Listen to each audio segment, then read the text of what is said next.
लोकसभा चुनाव की आहट लगते ही राजनीतिक चर्चाएं तेज हो गई हैं।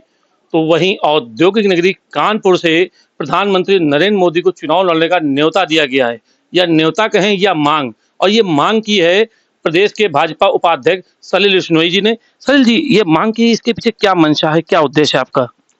देखिए, कोई मंशा नहीं, कोई उद्देश्य नहीं, सिर्फ एकमात्र मंशा है, एकमात्र उद्देश्य है कि कानपुर का संपूर्ण विकास।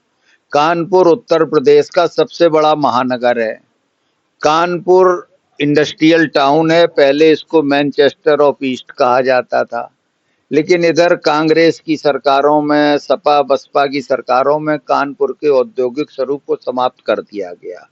बहुत कुछ यहाँ लाल झंडे वालों ने कानपुर के उद्योगों को कब्रिस्तान बना दिया, और वो उद्योग आज बंद मिलें पड़ी हुई हैं। उन मिलों में इतना क्षेत्रफल है कि पूरे कानपुर के क्षेत्रफल के आधे के बराबर क्षेत्रफल इन बंद मिलों के तालों में बंद है। अगर इन मिलों को हम इंडस्ट्रियल टाउन, इंडस्ट्रियल, आज हम कॉरिडोर तो तमाम बना रहे हैं, तमाम तरह के कॉरिडोर बन रहे हैं, धार्मिक भी बन रहे हैं और रेजिडेंशियल भी बन रहे हैं, लेकिन कोई इंडस्ट्रियल कॉरिडोर की बात आज नहीं कर रहा है। मैं कानपुर में इंडस्ट्रियल कॉरिडोर की संभावनाएं देख रहा हूं कि कानपुर की इन बंद मिलों में तब तक उत्पादन नहीं शुरू हो सकता है कि जब तक कोई बड़ी शक्ति कानपुर को उबारने के लिए नहीं आए।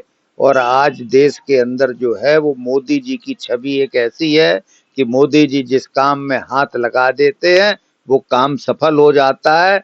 और मुझे लगता है कि माँ गंगा के किनारे काशी जाके उन्होंने काशी का कायाकल्प बदल दिया। इसी तरह से माँ गंगा के किनारे बसे इस कानपुर नगरी में भी अगर मोदी जी के चरण पड़ जाएंगे तो इस कानपुर का भी कायाकल्प हो जाएगा।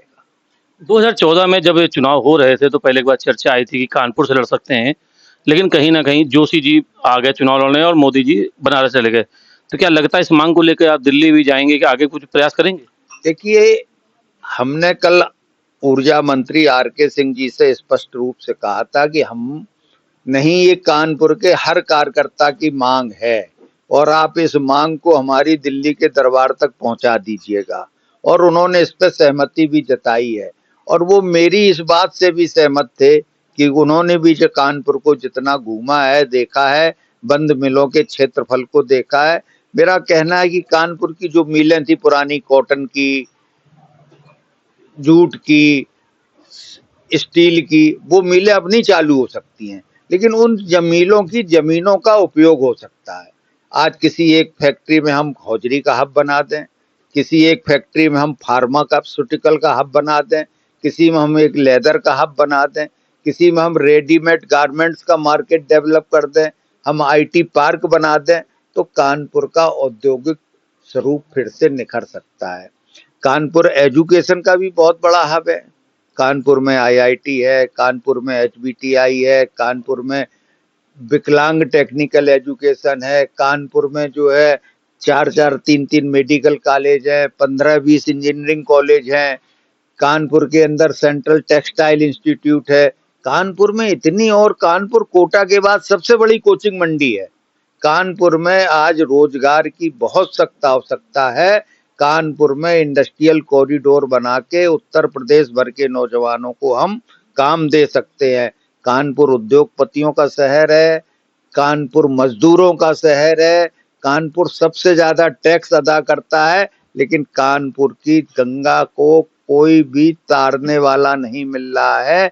आज कानपुर शहर को किसी ऐसी एक शख्सियत की जरूरत है जो कानपुर के चेहरा चाल इन सबको बदल सके और कानपुर का कायाकल्प कर सके।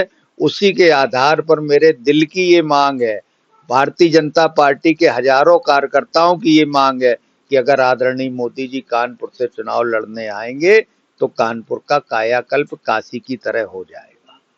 तो कहीं ना कहीं देखा जाए तो औद्योगिक नगरी कानपुर को जो स्थितियां चरमराई, कहीं ना कहीं व्यवस्थाओं की दिक्कत आई, इसी वजह से सलिल बिश्नोई जी की मांग है कि नरेंद्र मोदी जी आकर औद्योगिक नगरी कानपुर से लड़ें और रुकी हुई नैया को वही पार लगा सकते हैं। कानपुर से कैमरा पर्सन प्रमोद त्रिपाठी के साथ सुनील साहू, सहारा समय।